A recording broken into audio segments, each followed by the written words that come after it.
representing world's faith who have assembled here in this Chicago city of United States. I solemnly salute you, all the members of the Parliament of World Religion in the audience and dignitaries sitting on the dais. I represent Jainism, ancient India's religious tradition.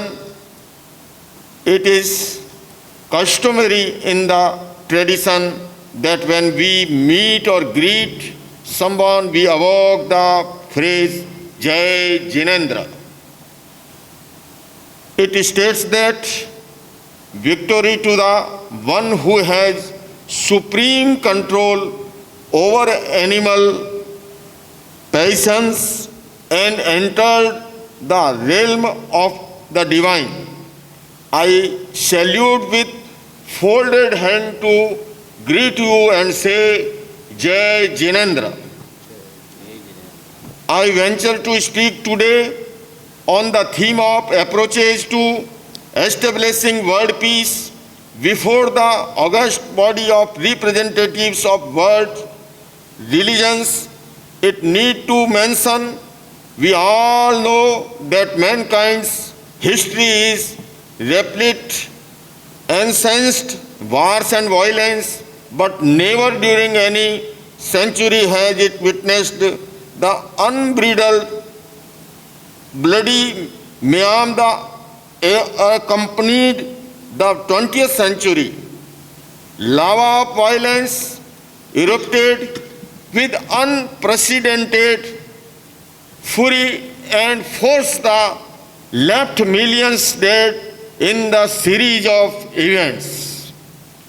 Two world wars, October Revolution in USA, Russia, Stalin's purge, Mao's victory, India's partition, Hitler's Holocaust, terrible tragedy in Hiroshima, death tolls, Vietnam and Colombia, and many regional conflicts and genocides have left mankind paralyzed. 21st century started with tragic destruction of World Trade Center, and our life is not safe in any travel modes, planes, bus, railway, etc. We are not safe in the streets, church, temple, college, and any place on this planet Earth.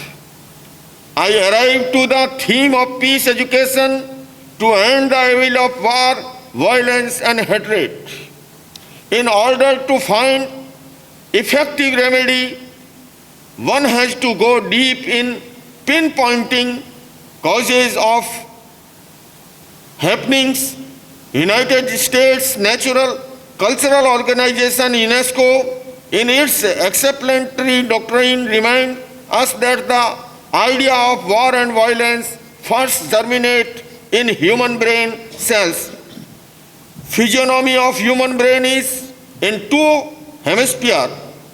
Reasoning and logical thinking is proceed in the left hemisphere of the human brain, and right hemisphere nurses emotions and empathy.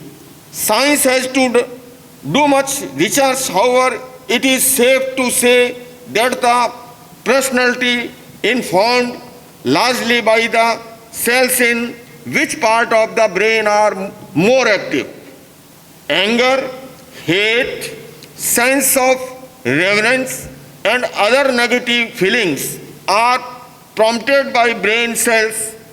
Since the beginning of human civilization, war and violence are with us from the day Cain killed his brother Abel in biblical story.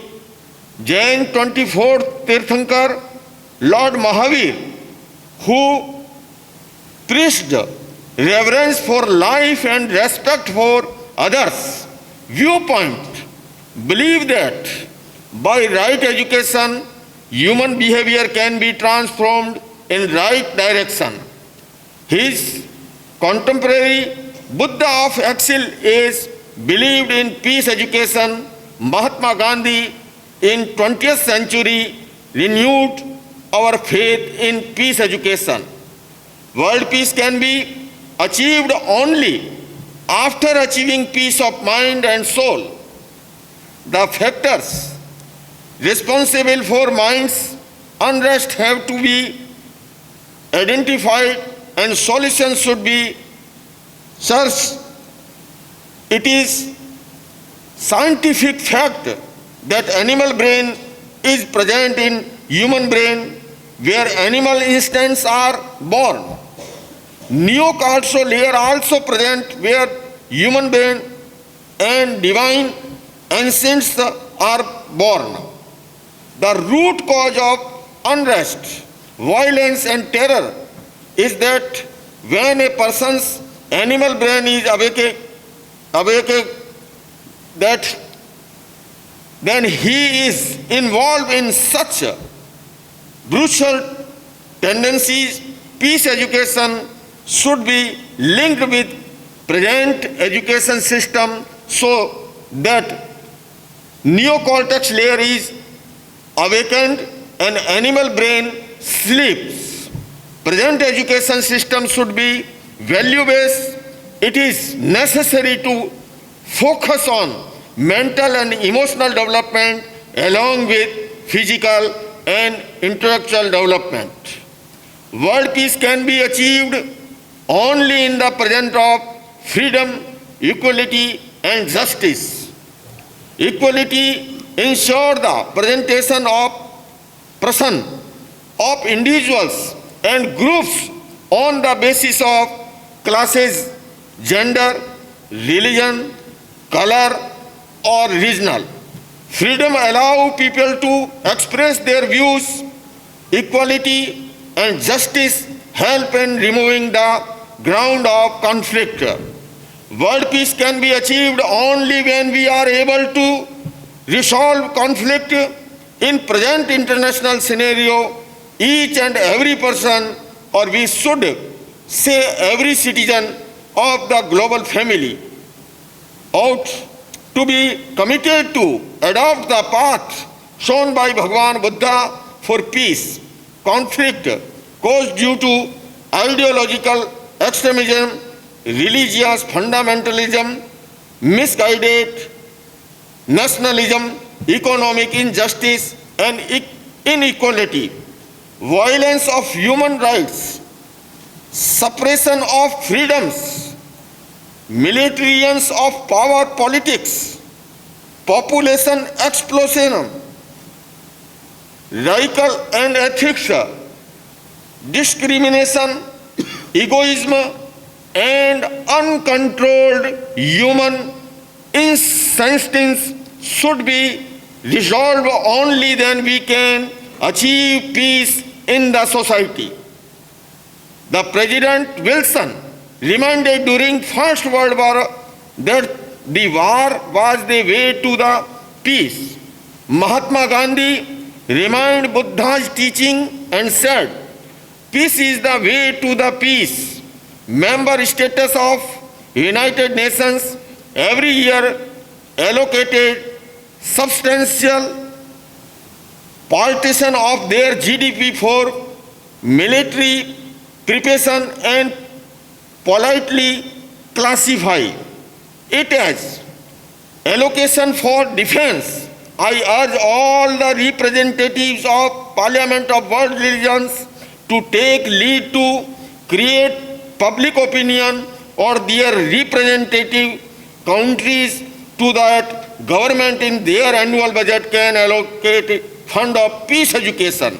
I have not much time here today to go in detail of how curriculum of peace education is designed. It may be designed according to the cultural and religious environmental of each society and government. But the goal should be one and only one, to end the war, violence and hatred to be replaced with lasting peace and prosperity. To establish world peace, we need to adopt a multi-pronged approach that addresses the root causes of conflict and promotes understanding, cooperation, and harmony among nations and communities. First and foremost, we need to cultivate a culture of peace and non-violence in our societies. This can be achieved by promoting education and awareness programs that teach the value of compassion, empathy, and respect for diversity. We need to teach our children that violence is not a solution of conflict and that there are peaceful ways to resolve disputes. Secondly, we need to address the root causes of conflict such as poverty, inequality, and lack of access to resources. We need to ensure that every individual has access to basic needs such as food, water, and shelter, and that they have equal opportunities to succeed in life. This will help reduce the tension that arises due to economic disparities and promote social harmony. Thirdly, we need to promote dialogue and understanding between different cultures, religions, and communities. We need to recognize the richness and diversity of our cultures. Peace is necessary for development.